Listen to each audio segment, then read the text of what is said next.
a siren and you were living in '09 and you still had to do your siren deal, what would you do? The siren call of a strip club is, in a sense, real.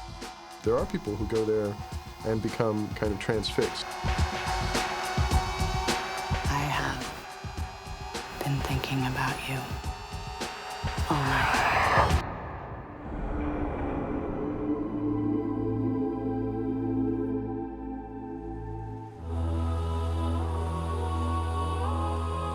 Accounts of siren-like creatures go back to the dawn of written records in Mesopotamia and, of course, ancient Egypt, where numerous gods and spirits were out there to tempt men and, of course, cause their destruction.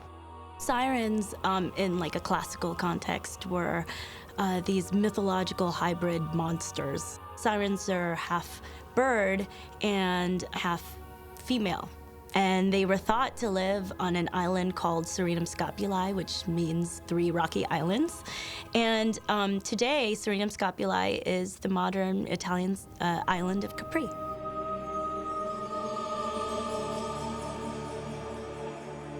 In Greek mythology, these creatures had wings of birds, beautiful, seductive bodies, but I guess it was their song that was the most seductive thing. Perhaps sirens are depicted in 3s or in 5s or just in multiples. Maybe this has something to do with them being part bird. And I guess in some ways it makes them all the more powerful because they're a group of sinister creatures. So when they're creating their songs, it's that much more symphonic or that much more effective. The song was so compelling, the sailors would go off toward the rocks to their own demise.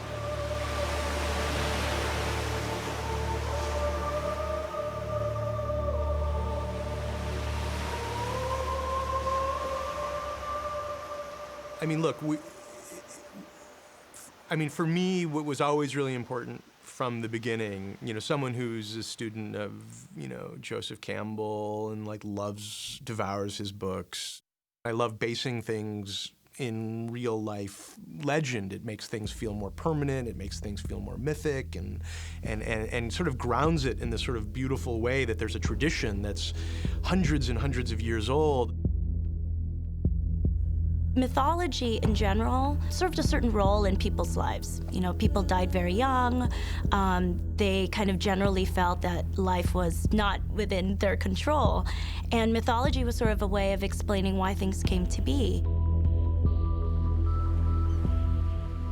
The Jason and the Argonaut story and how it relates to the sirens is actually one of my favorite mythological stories. So Jason was also one of the famed heroes. He was challenged to go on a voyage with his Argonauts, and the Argonauts were a group of about 43 heroes who set sail on a ship called Argo, and they were on their way to capture the Golden Fleece, which was literally a golden ram with wings. So on that voyage were tons of other heroes. There was Hercules. There was Theseus, who conquered the Minotaur. And there was also Orpheus. And Orpheus was the son of Apollo and was famous for being able to calm wild beasts just through his music. So his principal role on the ship, I think, came with the story of the sirens. They knew they were in peril, so Orpheus brought out his instrument.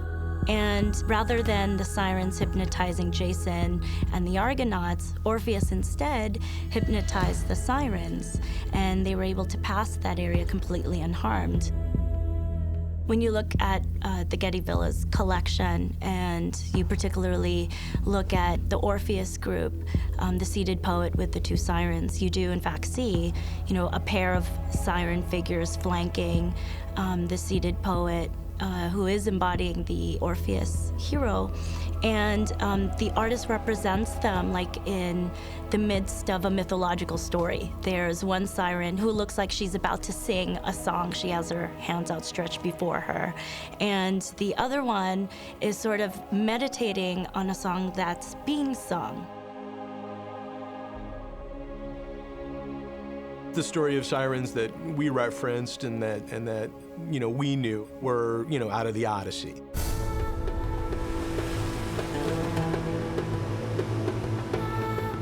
Odysseus was this famous hero in antiquity. He set sail all over the Mediterranean Sea, and part of his voyage required him to pass through the area where the sirens lived. And Odysseus wanted to hear the songs. He wanted to, I guess, see what they were all about. But he didn't want to die, so he ordered his crewmen to put beeswax in their ears so they couldn't hear. Then they tied him to the mast of the ship and rowed through the channel.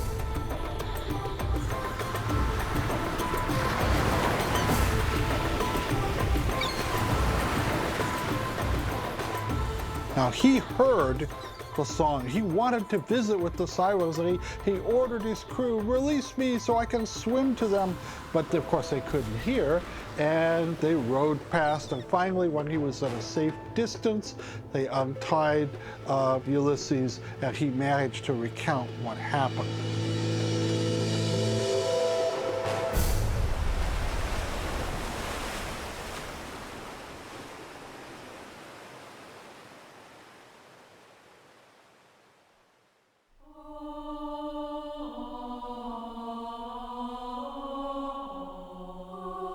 Now, oddly enough, in the Middle Ages, they resurrected some of these stories, and the sirens became symbolic of temptation.